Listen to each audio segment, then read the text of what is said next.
కుంభమేళాకు సంబంధించి భారతీయ రైల్వే చాలా facilities create చేసింది చాలా స్టేషన్స్లో. ముఖ్యంగా ప్రయాగ్రాజ్ సిటీలో ఉన్న 8 స్టేషన్లో అదనపు ఫెసిలిటీస్ క్రియేట్ చేయడము, అదనపు వెయిటింగ్ హాల్స్, బుకింగ్ కౌంటర్సు, అదనపు సిబ్బందిని పెట్టడం జరిగింది. కానీ కొన్ని పుకార్లలో అక్కడ ట్రైన్స్ వెళ్ళట్లేవు అన్న పుకార్లు వచ్చాయి. ఈ పుకార్లలో ఏమాత్రము నిజం లేదు.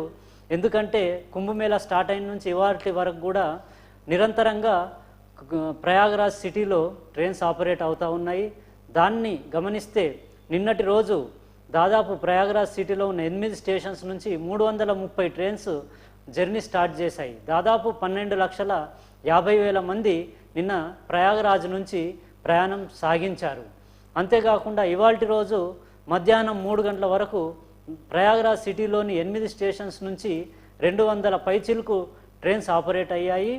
అలాగే 9 లక్షల ప్రయాణికులు తమ ప్రయాణాన్ని అక్కడి నుంచి స్టార్ట్ చేయడం జరిగింది.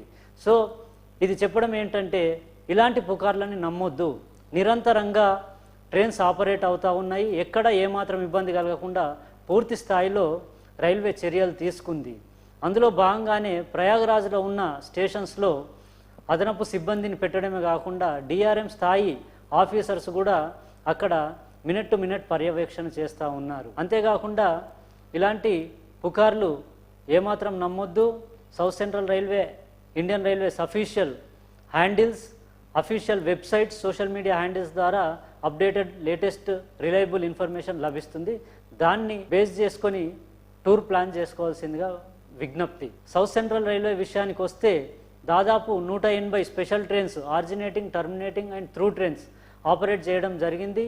ఇప్పటి వరకు 130,000 మంది ప్రయాణికులు సౌత్ సెంట్రల్ రైల్వే పరిధి నుంచి ప్రయాణం చేయడం జరిగింది. ఇక్కడ గమనిస్తే ఇండియన్ రైల్వేస్ తమ స్పెషల్ ట్రైన్స్, రెగ్యులర్ ట్రైన్స్ ద్వారా అందరికీ అందుబాటులో ఉండే ధరలో ఈ కుంభమేళాకి ప్రయాణం సాగించేందుకు అవకాశం ఉంది. బై రోడ్వేస్ కావచ్చు, బై ఎయిర్వేస్ కావచ్చు, రేట్స్ ఎక్కువ ఉండడమే కాకుండా ఇబ్బందికరమైన పరిస్థితి ఉంది. కాబట్టి రైల్వే రిలయబుల్ అండ్ సేఫ్ జర్నీని ఎన్షూర్ చేస్తుంది. కాబట్టి కుంభమేళాకి రైల్వేస్ని యూజ్ చేసుకొని తమ పుణ్యస్నానాలు చేసి తిరిగి వస్తారని ఆకాంక్షిస్తా ఉన్నాను.